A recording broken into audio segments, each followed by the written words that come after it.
Paper का leak होना आज के वक्त में सरकार के गले की फांस बन गई है। एक के बाद एक जिस तरीके से देश के अलग अलग हिस्सों में अलग अलग परीक्षाओं के पेपर लीक हो रहे हैं, सरकार पे जो सवाल उठ रहे हैं, सरकार के पास उसका जवाब नहीं है। दिल्ली के जंतर मंतर पे धर्मेंद्र प्रधान के इस्तीफे की मांग को लेकर और एनटीए पे यानी नेशनल टेस्टिंग एजेंसी पर सवाल उठाते हुए दिल्ली के अलग अलग यूनिवर्सिटीज़ के जो बच्चे हैं, जो युवा हैं, वो विरोध प्रदर्शन करने के लिए इकट्ठे हुए हैं।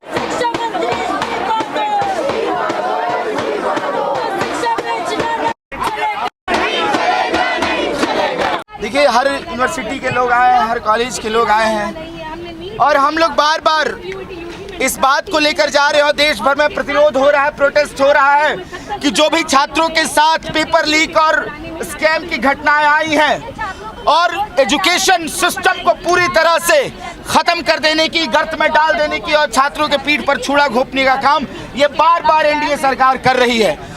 और जो सबसे मुख्य दोषी है उसमें, जो सबसे मुख्य जिसको खत्म करना है, जिसका नाम है एनटीए, वही तमाम एग्जाम ले रही है।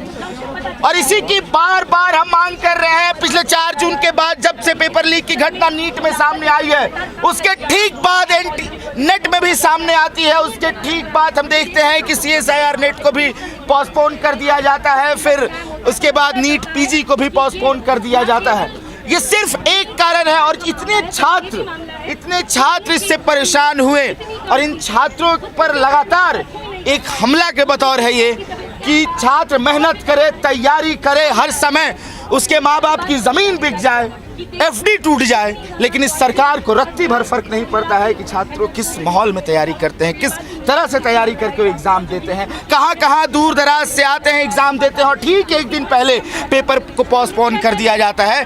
तो ये सरकार की जो मंशा है, जो एनडीए की मंशा है, वो छात्रों के पक्ष में नहीं है।